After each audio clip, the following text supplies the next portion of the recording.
Is Joel Embiid going to request a trade from the Philadelphia 76ers? A lot of rumors and smoke are surrounding the league's MVP, and we're going to dive into that in today's video. But first, I want all of you to light up the comment section, because I feel like a lot of Knicks fans are really cut in half on if they want Embiid on the Knicks or not. So let's settle it. Do you want the Knicks to trade for Embiid? Type T for trade, type P for pass.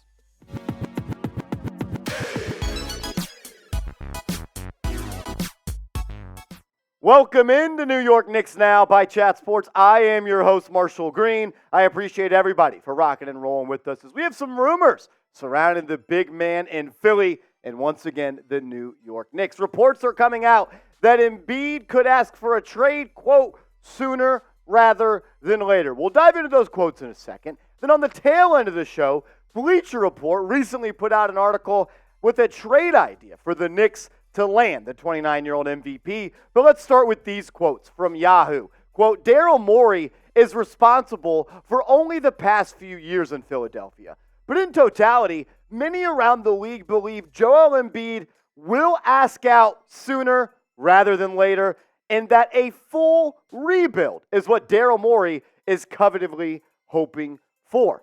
Look, I'm going to be honest with you. Shit is getting weird in the city of brotherly love. The Philadelphia 76ers really are in a bad spot right now with James Harden and what he had to say about Morey. We'll talk about that. And now rumors that Embiid may no longer want to be a part of this franchise. Yahoo Sports also said this: everyone is circling and waiting. The Knicks and the Miami Heat are keeping an eye on everything going on with Joel Embiid. I mean, at this point, I've talked about Embiid 15 times on this channel.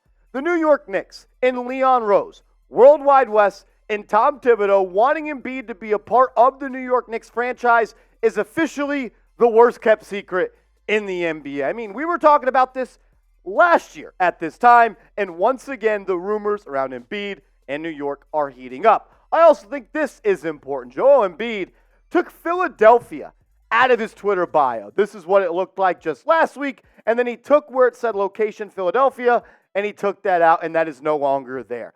Does this mean anything? Probably not. As you see, his name is Joel Troll Embiid, and that's what he likes to do. He likes to have fun. He likes to troll the media.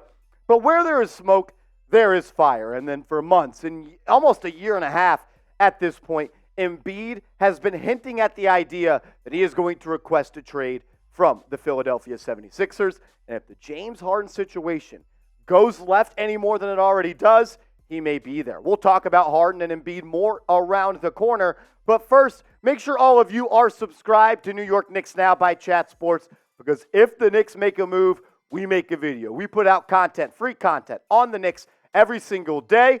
And if Leon Rose trades for Joel Embiid, we are going to go live on the channel and we are going to party. So subscribe, turn notifications on so you don't miss a thing. Over the weekend, ESPN put out an article where they had a roundtable of NBA insiders who really have a back and forth dialogue. And one of the things they did was they voted on the next superstar in the NBA to request a trade. And what do you know? Number one on the list, the 29-year-old MVP, big man out in Philly, Joel Embiid, followed by Zion Williamson, Karl Anthony Towns, Trae Young, Kyrie Irving, Ja Morant, Donovan Mitchell, told you so, and Luka Doncic. As you can see, Embiid, he received 40% of the total votes from the NBA insiders as to who the next star will request a trade. And I don't know if we will ever get to the point where Embiid does request a trade, but if the Sixers have a bad season, man, oh man, is it going to get spicy out in Philly. It's a huge season for them because you're seeing right now that James Harden has called out Daryl Morey, called him a liar, and he wants to be traded. And it doesn't seem like Philadelphia is going to meet what he wants to happen. So if Philly stands pat and holds on to Harden, and let's say Harden wears the fat suit all season long and is really a distraction and someone that's not bought in, they are not going to be a good basketball team. So that is going to be a problem for them. Also, you're seeing teammates of James Harden come to the defense of him. Not sure why the heads are cut off of these guys, but here's PJ Tucker on Instagram, posted a picture of him and Harden, and he quoted a song and said, "I'm not acrobatic, I'm not flipping on my bros." Players have players back. Harden, Embiid, they are friends. PJ Tucker and Harden, they are friends. And for that reason, they are not a fan of how Daryl Morey is treating James Harden right now. We'll talk about Harden and the quotes that he had to say about Daryl Morey in a quick second, but I want to go back to what Mark Stein had to say about Joel Embiid and the trade rumors. He said, quote, both Knicks president Leon Rose and his top aide William Wesley were at Embiid's recent wedding, and while true that Rose and Wesley used to represent Embiid as a player's agent, it has been suggested that their attendance was, quote, not nothing. And here we go, ladies and gentlemen. The rumors, the sparks, the fireworks, they are going off right now. We know Leon and World Wide West, they used to represent Embiid. And obviously, they have a good relationship with the big fella because they got invited to his private wedding. So you have Embiid flirting with the Knicks front office. I think it's safe to say these rumors aren't going away anytime soon between the Knicks, Leon Rose, World Wide West, and Joel Embiid. What I said a second ago was players have players' backs. And what do I mean by that? You saw the PJ Tucker post? Well, let's circle in on James Harden. More dysfunction in Philadelphia. James Harden said this about general manager Daryl Morey. Daryl Morey is a liar, and I will never be a part of an organization that he's a part of. Let me say that again. Daryl Morey is a liar, and I will never be a part of an organization that he is a part of. I'm sure that James Harden has voiced his really just discomfort and upsetness and really the fact that he doesn't want to be there and how Daryl Morey lied to him to his good friend Joel Embiid. And I'm sure Joel Embiid is not happy with the way that the Philadelphia 76ers are handling this current situation. It is never good when players are mistreated by front offices. I mean, let's make this Knicks related. Across the NBA, there were franchises and other players that didn't like the way the Knicks handled Cam Reddish. Maybe that is why Clutch Sports did not want Zach LaVine to be traded to the New York Knicks from the Chicago Bulls. Why? Because Cam Reddish is repped by Clutch Sports as well as Zach LaVine. All that aside, we know that Joel Embiid is a special player, especially in the regular season. There's a reason that the big man won the MVP this past year when he put up 33 points per game, 10-plus rebounds, just shy of 2 blocks per night, and all-worldly efficiency, about 55% from the field and 33% from downtown. He averaged 30 points the prior year, 28.5 the prior year, and 23 in 2019. The thing is with Embiid, which honestly is a little bit overblown, at least when it comes to the regular season, he misses games. He is injury-prone. It is fair to say that. He missed 16 games this year, which really isn't all that much if you think about it. 14 games in 2021, that's nothing. 21 in 2020, 22 games in 2019, and 18 games in 2018. But I'm fine with missing 16, 14, 20 games in the regular season. But missing playoff games for the face of your organization and the biggest pillar that you have is unacceptable. He's missed 5 playoff games in the last 3 years. And it's not just the fact that he misses playoff games. Sometimes he just doesn't even show up. I mean, this year, his scoring average in the regular season was 33 points per night. That dropped down to 23.7 in the playoffs.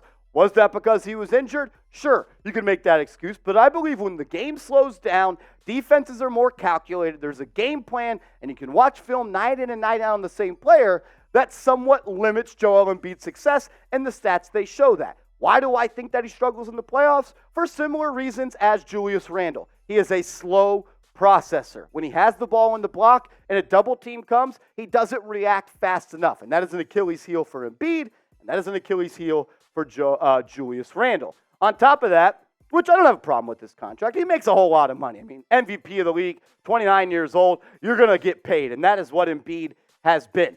$47 million this upcoming year.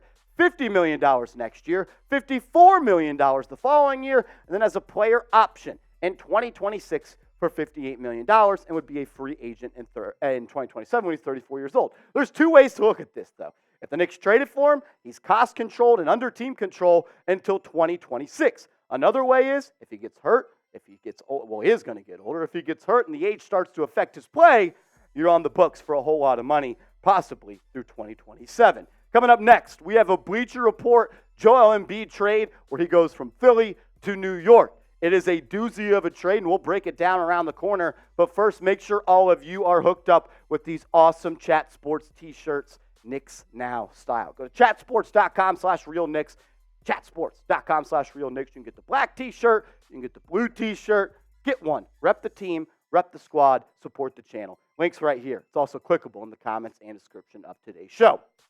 All righty, the Bleacher Report trade that we mentioned a second ago, here it is. The Knicks, they would receive the big fella, and they would be giving up Mitchell Robinson, Emmanuel Quickley, and Evan Fournier, and 2 protected picks, and 2 unprotected picks. That's it. That's all you would have to give up for the 29-year-old MVP. All you're giving up is Mitchell Robinson and Emmanuel Quickley. So 2 rotation players for the MVP, a heavily protected first-round pick here, a top 3 protected first-round pick that comes from Milwaukee, who might be NBA champions in 2025, and then 2 unprotected picks. Whew, I'll give you my take in a second. You sound off in the comments right now. Would you make this trade? If you were Leon Rose and you were calling the shots for the Knicks, would you pull the trigger on this trade? Type A for accept, type D for decline. I want to hear from all of the real ones down in the comment section. As much as I love Emmanuel Quickley, as much as I love those future draft picks, and as much as I love Mitchell Robinson, you accept this trade, and then you block the Philadelphia 76ers number so they can't call you back and they can't undo the trade. You accept it, wipe your hands, no take backsies. This is a steal of a deal. You're giving up Mitchell Robinson, so pretty much a center for a center, and the only sweetener you're having to add to get this deal done is Emmanuel Quickley, who's I'm a big fan of, no doubt about it, but he struggled in the playoffs. And he's up for a $100 million extension. I want to keep Quickley, no doubt about it. But I've remained consistent on this. I'm only trading Quickley or Quentin Grimes for a superstar. I think Embiid might be the closest thing to that on the trade market. You accept this deal. And I think, quite frankly, it's a no-brainer. As always, I just want to say thank you, and I appreciate everyone for tuning in to Knicks Now by Chat Sports. If you want to talk more Knicks basketball, hit me up on Twitter. Handles right here at @MarshallGreen_.